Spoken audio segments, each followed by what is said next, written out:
एक समय था जब बिहार के मुख्यमंत्री भागवत आजाद हुआ करते थे। भागलपुर से कई मर्तबा सांसद बने और कांग्रेस के एक प्रमुख चेहरा के रूप में पूरे भारत में जाने जाते थे।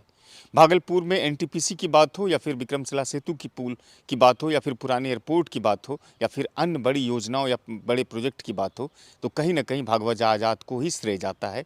उनका ही नाम उनसे जुड़ जाता है। उनके बेटे हैं डॉक्टर राजवर्धन आजाद, पेशे से नेत्ररोग विशेषज्ञ रहे, इसमें एक लंबी सेवाएं दिए हैं और अब वो वर्तमान में जेडीयू के एमएलसी भी हैं। हाल के दिनों में राजवर्धन आजाद की चर्चाएं भागलपुर में खूब हो रही है, जब पहली मर्तबा उन्होंने भागलपुर की एक सबसे बड़ी जो समस्याएं थी, लोगों की जो मांग थी एयरपोर्ट की, उन्होंने उठाई।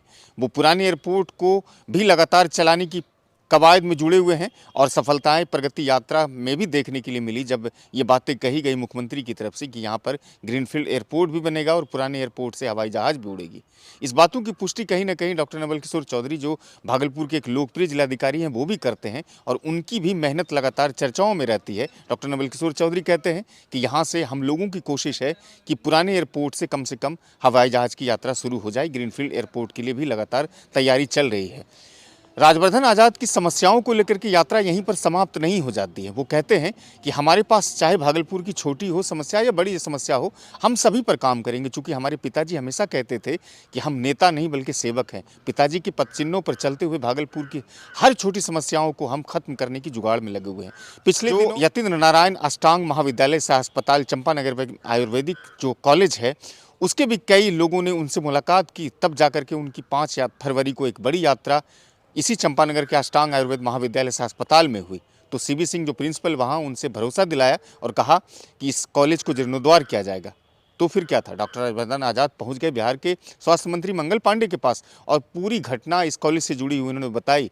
उसके बाद स्वास्थ्य मंत्री भी एक्टिव हो गए और उन्होंने कहा कि इसकी फाइल को निकलवाया जाएगा और इस फाइल को निकाल करके पूरी स्थिति को देखा जाएगा। जानकारी के लिए बताते चलें कि बिहार में टोटल 5 आयुर्वेद कॉलेज हैं, जिसमें से 2 आयुर्वेद कॉलेज ऑलरेडी जीर्णोद्धार हो चुके हैं, 2 पाइपलाइन में है। राजवर्धन आजाद कहते हैं कि ये हमारा धरोहर है, ये कॉलेज हमारी धरोहर है। 1946 में डॉक्टर राजेंद्र प्रसाद ने इसकी शुरुआत की थी, हम इसे खत्म नहीं होने देंगे। फुटकर विक्रेता संघ, जो पिछले दिनों प्रगति यात्रा से पहले घंटाघर समेत तमाम जगहों से जिला प्रशासन उसे खदेड़ दिया, उनके भी नेता या डेलीगेशन उनसे मुलाकात किया और कहा कि सर, आप ही एक उम्मीद की किरण है और आप ही जगह दिलवा सकते हैं।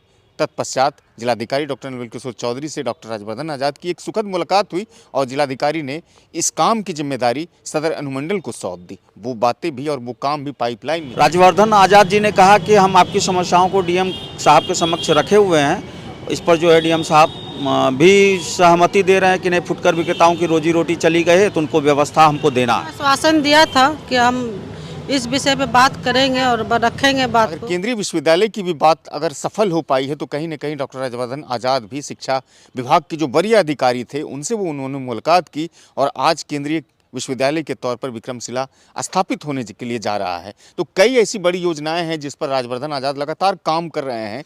हालांकि लोगों का काम है क्रेडिट लेना, लेकिन ये कहते हैं कि मुझे क्रेडिट नहीं चाहिए, मैं काम करना चाहता हूं और लोगों की सेवाएं करना चाहता हूं। इस वीडियो को अधिक से अधिक